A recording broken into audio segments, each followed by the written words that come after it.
मंडल आंदोलन जैसा वक्त है तो मंडल के समय तो विश्वविद्यालयों में कम थे एससी एसटी ओबीसी, अब तो उस समय सोशल मीडिया भी नहीं था, फिर भी वो लोग लड़ाई लड़ गए। हम तो हजारों में हैं, हमारे हजारों प्रोफेसर हैं, हजारों छात्र संगठन और उसके प्रतिनिधि हैं, और आपके पास सोशल मीडिया है। आप इस ताकत से सड़क पर उतरिए, और ताकत आपकी संख्या बल में है, हिंसा में नहीं। वो प्रधानमंत्री को गाली देंगे तो मुकदमा नहीं होगा, आप किसी को गाली नहीं देंगे तब भी सड़क पर जाएंगे। अभी मैं देख रहा था कि 100 लोगों पर मुकदमा उन्होंने देश भर में यूजीसी आंदोलन के लिए करने का कोशिश की है। तो हिंसा आपका सहारा नहीं होगा, हमारी संख्या बल से, हम सहारे से, हम शांतिपूर्ण तरीके से जन आंदोलन इसे बनाएं, और अगले 1 महीने में देश का सबसे बड़ा आंदोलन इस देश के कैंपसेस में खड़ा हो जाए, इस देश के सड़क पर खड़ा हो जाए, जो समता की बात करे, जो न्याय की बात करे, किसी भी जाति और धर्म के खिलाफ न हो, वो इस देश के कैंपस को बेहतर बनाए ताकि देश भी बेहतर बने। इसलिए हम पूरा समर्थन इस फोरम को करते हैं और इस आंदोलन को करते हैं। हम गुजारिश करेंगे कि जितने ज़्यादा से ज़्यादा साथी इस फोरम से जुड़ें, आप पब्लिक डोमेन में आपको पर्चा डाल दिया जाएगा, पोस्टर डाल दिया जाएगा, आप हर जगह अपना संगठन का नाम लिखिए और जगह का नाम लिखिए और अपने इलाके में करिए, लोगों को कन्विंस करिए, सड़क चौराहे पर जाकर बताइए कि वो कहाँ कॉलम लिखा था कि किसी के खिलाफ है। और जब चर्चा होगी, पर्चा होगा, और जब चर्चा पर्चा दोनों हो जाए तो आंदोलन सड़क पर अपने आप गुलजार हो जाता है। जो रेगुलेशन 2026 आया और फिर सुप्रीम कोर्ट से उसे रोक लगवा दिया गया, उसके समर्थन में और उसे और बेहतर करने के मकसद से बुलाई गई है। इस प्रेस कॉन्फ्रेंस में तमाम लोगों ने उस साझा मंच से ये घोषणा किया, ये ऐलान किया कि वो एक जन आंदोलन की तरह, जो मेरा मानना है कि किसी फोरम से वो आंदोलन खड़ा नहीं हुआ, जो नियम कायदे भारत सरकार ने बनाए, सुप्रीम कोर्ट के दबाव में बनाना पड़ा जिसे, उसे बनाने के बाद इस देश ने देखा कि जैसे मंडल आंदोलन आया और उसके विरोध में लोग सड़कों पर उतर गए, फिर वो कोर्ट गया मामला, पहले उस पर स्टे हुआ और उसके बाद इंदिरा साहनी मामले में 2 साल लग गए जब उसे पास किया गया।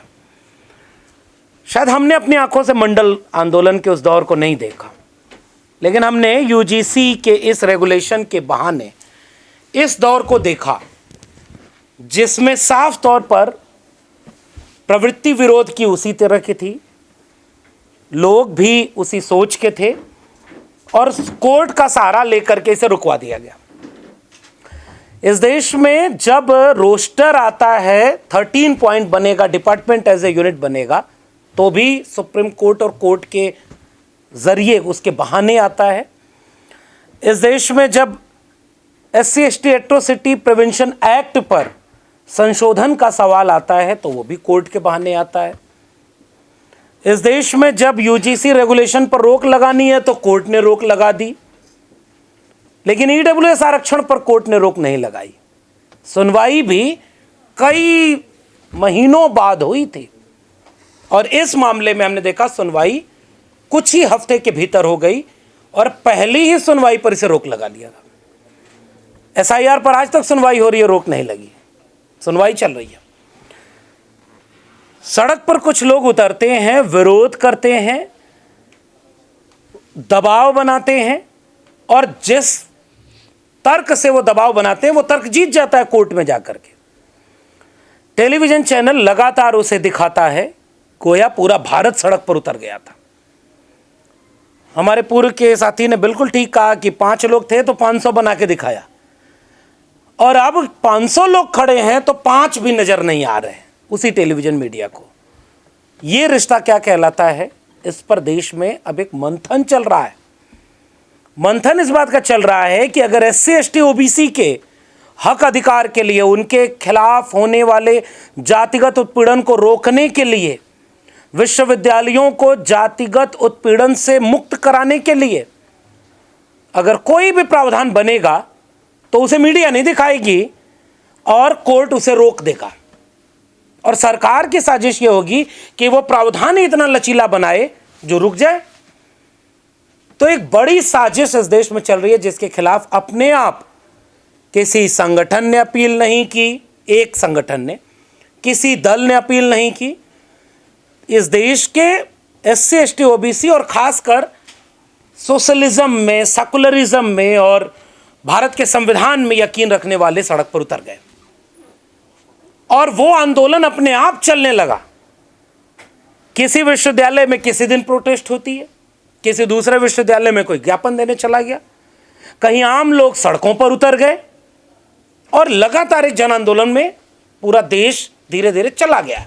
मीडिया नहीं दिखा रहा है इसलिए ऐसा लग रहा है कि ऐसा कोई आंदोलन हो नहीं रहा है, लेकिन जो लोग भी इस तरह की चीज़ों से जुड़े हैं वो जानते हैं कि ये हो रहा है। तो ये जो आपने एक कमेटी बनाई, एक फोरम बनाया, आंदोलनों को किसी एक संगठन से न तो चलाया जा सकता है न उसे नियंत्रित किया जा सकता है, लेकिन कई बार एक मंच ऐसा साझा बनाने की जरूरत पड़ती है और कई बार एक नहीं कई मंच भी बन सकते हैं जो उनके बीच एक तालमेल बनाए। आप उस तालमेल के लिए कई अलग अलग संगठनों के लोग हैं, उनको एक मंच पर ले आने के लिए ऐसी कोशिश करते हैं। हमने पहले भी ऐसी कोशिश की, इस कोशिश में भी ये मंशा है और मैं इस तरह की हर मंशा के साथ खड़ा हूं कि एक साझापन दिखना चाहिए, मांग में साझापन रहे, नारे में साझापन रहे और जो एक्शन प्रोग्राम डिसाइड किया जाए। तो साझा मंच केवल ये कर सकता है कि महीने में 4 उसने दिन तय कर दिए कि इस 4 दिन पर पूरे देश में आंदोलन हो, उसका असर गहरा होगा, व्यापक होगा, प्रभावकारी होगा। अगर इस तरह की मंशा रखी जाएगी तो मुझे लग रहा है कि बड़े फलक पर आंदोलन व्यापक हो जाएगा। गांव में जो लोग लड़ने के लिए सड़क पर आ चुके हैं उनको कोई तथ्य नया मिल जाए, उन्हें नया तर्क मिल जाए, उन्हें पर्चा मांग का मिल जाए कि अच्छा ये हमारी मांग है, कहने को वो लड़ रहे हैं लेकिन कोई उनसे पूछे तो वो ये पर्चा आगे कर दें और एक दिन में एक साथ सड़क पर उतर जाएं। ये मुझे लगता है कि इस फोरम का अगर मकसद है, जो कि हमारे साथियों ने रखा भी है और आगे भी इन्होंने घोषणा की कि 13 तारीख को नेशनल कॉल कर रहे हैं वो इस आंदोलन के लिए, फिर उसके बाद दिल्ली में भी कोई कार्यक्रम करने की योजना है उसके हफ्ते भर के भीतर, फिर उसके बाद कार्यक्रम करिए और 19 मार्च तक, जब तक अगली सुनवाई की तारीख है, जब भारत सरकार को जवाब देना है, क्योंकि ये वही भारत सरकार है जिसने जब रोक लगा रहा था कोर्ट तो कुछ नहीं बोला। आज तक आप ऐसा नहीं पाएंगे कि भारत सरकार कोई गजट नोटिफिकेशन जारी करे और कोर्ट उसको आपत्ति करके कह रहा है कि हम रोकेंगे और सरकार का नुमाइंदा वहां कुछ बोले ही ना। इसका मतलब है कि सरकार की मंशा नहीं थी कि ये समता समिति न्याय समिति साबित हो। सॉलिसिटर जनरल और अटॉर्नी जनरल 2 बड़े पद हैं, लाखों रुपए सैलरी है और सरकार ने जो प्रावधान बनाया उसको ही नहीं रोका। इसका मतलब ये कि सरकार इस साजिश में शामिल है कि हम किसी को समता देंगे नहीं। लेकिन एक बड़ी लड़ाई जो कि आप सब, पूरा देश जान चुका है, 2007 में सुखदेव थोराट कमेटी बनी थी जिसने देश को बताया कि आपके विश्वविद्यालय भी जातिवादी हो चुके हैं, आंकड़ों के साथ बताया। उसके बाद 12 में रेगुलेशन बना, फिर उसके बाद पायल तड़वी और रोहित वेमुला का ऐसा इंसिडेंट आया और कई इंसिडेंट आते गए। 118% मैं तो कह रहा हूं कि वो दर्ज आंकड़े हैं 118% के, 178 से 378, 373, इससे कई गुना ज्यादा एट्रोसिटीज होती हैं जो दर्ज नहीं होती हैं। इसके दबाव में आपको ले आना पड़ा और सरकार ने इतनी बड़ी साजिश की कि इसे इतना वेग रखा, इसके प्रावधान इतने खराब और घटिया रखे। आप 10 लोगों की कमेटी बना रहे हैं जिसमें से 7 आप ही हो सकते हैं नॉन SC ST OBC। आपने कहीं क्लियर ही नहीं किया। और एक तो आपको जातिगत उत्पीड़न को रोकने के लिए कमेटी बनाने को कहा गया था और आपने उसमें जन्म स्थान और उसके बाद नस्ल, दिव्यांगता सब शामिल कर दिया। हमारी ये मांग होनी चाहिए कि जातिगत उत्पीड़न रोकने के लिए एक अलग कमेटी होनी चाहिए। बाकी अगर आपको कमेटी बनानी है, हम तो विश्वविद्यालय में रहे और जो विश्वविद्यालय में रहे वो जानते हैं, दर्जनों कमेटी काम करती है एक साथ, 2-4 और बना लो आप। लेकिन इस तरह से गड्ढमड करना ये सरकार की साजिश थी और साजिश में सरकार कामयाब हो रही है क्योंकि सिस्टम में उनके लोग बैठे हैं। मैंने अपनी किताब जाति जनगणना में एक बात लिखी कि जो लोग तर्क देते हैं, और मैं प्रोफेसर हेमलता जी का इस बात के लिए भी आभारी हूं कि उन्होंने यहाँ पर ये बात कही भी कि जाति जनगणना के विरोधी ये बात कहते थे कि अंग्रेज आए और उन्होंने बांटो और राज करो की नीति के तहत जातियों में बांट दिया। तो मैंने उस चैप्टर के शुरुआत में लिखा है कि ऐसा रहा होगा कि जब अंग्रेज भारत आए होंगे तो भारत में कोई वर्ण व्यवस्था, जाति व्यवस्था थी ही नहीं। फिर पहले उन्होंने किसी मनु को पैदा किया होगा, फिर उससे मनुस्मृति लिखवाई होगी, ऋग्वेद के पुरुष सूक्त की दशम मंडल की वो ऋचा लिखवाई होगी, और उसमें फिर जाति और वर्ण को पैदा किया होगा। और उसके बाद भी भारत ऐसा था कि सारे चारों वर्ण के लोग एक थाली में बैठकर खाते थे। उनके किताबों में लिखा है कि सब एक साथ रहते थे, अंतरजातीय विवाह होता था, प्रोफेसर शूद्र हुआ करते थे और ब्राह्मण विद्यार्थी होते थे। कई बार तो वो सब्जी वब्जी बेचने चले जाते थे। क्षत्रिय लोग जो है कचरा उठाने का काम करते थे। ऐसा भारत अंग्रेजों ने देखा, और जब देखा उन्होंने कि ये तो इतना एकजुट है, इन्हें बांटा कैसे जाए, तो जाति जनगणना करवाने लगे। इतने हास्यास्पद तर्क है इनके पास। इसी तर्क से सुप्रीम कोर्ट के चीफ जस्टिस ऑफ इंडिया को और उन तमाम दक्षिणपंथी लोगों को अगर आप संतुष्ट करेंगे तो आपको कहना पड़ेगा कि आज इस देश में ऐसे विश्वविद्यालय हैं कि 45 केंद्रीय विश्वविद्यालय हैं, तो 45 में से 40 केंद्रीय विश्वविद्यालयों के vice chancellor SC ST OBC हैं। कोई भी डिपार्टमेंट आप उठा लीजिए, उसमें जो HOD बने हो उसमें 90% SC ST OBC हैं। दिल्ली विश्वविद्यालय के 90 डिग्री कॉलेज हैं, 90 में केवल 9 सामान्य वर्ग के प्रिंसिपल हैं, बाकी सब SC ST OBC हैं। और भेदभाव होता है सामान्य वर्ग के बच्चों के साथ, क्योंकि इंटरव्यू का पैनल ऐसा बैठता है जिसमें 10 में से 8 मेंबर SC ST OBC होते हैं, और जब कोई सवर्ण बच्चा जाता है तो उसकी जाति के नाम पर 5 गाली देते हैं, इंटरव्यू में नंबर कम देते हैं जब वो बोर्ड का हेड बने होते हैं। ऐसा कोई विश्वविद्यालय इस देश में एग्जिस्ट नहीं करता। इस देश के विश्वविद्यालयों में कोई भी सिलेक्शन कमेटी बैठती है तो उसमें नॉमिनी के तौर पर SC ST observer, OBC observer बनाए जाते हैं। डिसीजन मेकिंग में उनका कोई मतलब नहीं। और आपने हेड ऑफ इंस्टीट्यूट को बनाया समता समिति का अध्यक्ष, चेयरपर्सन, 3 सीनियर मोस्ट फैकल्टी। मैं दावे से कर रहा हूं कि किसी भी देश के विश्वविद्यालय का औसत निकाल लीजिए, अगर 10 सीनियर मोस्ट फैकल्टी मेंबर हैं तो 10 में 9 SC ST OBC नहीं होंगे। तो भेदभाव करेगा कौन? और आपने ऐसे वेग, सरकार वेग बनाई और वेग के नाम पर पूरे देश में आंदोलन हो गया। और मैं आहत हूं, अभी तक मेरा दिल दुखा ही है कि प्रधानमंत्री को उनकी जात के नाम पर गाली दे दी गई, कार्रवाई नहीं हो रही है। तेली वो हैं भी नहीं, लेकिन तेली के नाम से गाली खा गए। जो होगा उसके ऊपर क्या बीत रही होगी। और पिछले 10-15 दिन में इस देश भर में सैकड़ों वीडियोज ऐसे आई हैं। अभी दिल्ली विश्वविद्यालय की एक स्टूडेंट का वीडियो है कि उसका रिसर्च पेपर, उसमें उसका टॉपिक है कि दलित बच्चों के साथ स्कूल में कितने तरह का डिस्क्रिमिनेशन होता है। तो 2 साल बाद जब उसका कमेटी बैठती है बोर्ड की, तो वो कह रही है कि आप क्यों इस देश में घृणा फैलाना चाहते हैं, आप कैसा टॉपिक ले लिए हैं। इसी तरह से सिलेबस बदल करके वो टॉपिक हटा दिए जाएंगे जिसमें कास्ट एट्रोसिटी और तमाम तरह के सवाल होंगे। मुसलमान पहले निशाने पर है। ये बांटने वाले और सुप्रीम कोर्ट को दिखाई नहीं देता कि असम का मुख्यमंत्री साफ तौर पर क्या क्या बयान दे रहा है मुसलमानों के खिलाफ। तो बांटने का काम जो कर रहा है वो कह रहा है समता समिति बांट देती लोगों को, इसलिए इसे रोक दिया जाए। अब ये एक कॉमन डिबेट बन चुकी है और इस तरह के मंच इस पूरी लड़ाई को अब गांव-गांव तक ले चलेंगे। हमने बहुत लड़ाई इस तरह की लड़ी है और लड़ने के लिए छात्र संगठन, सामाजिक संगठन वही सड़क पर आते हैं।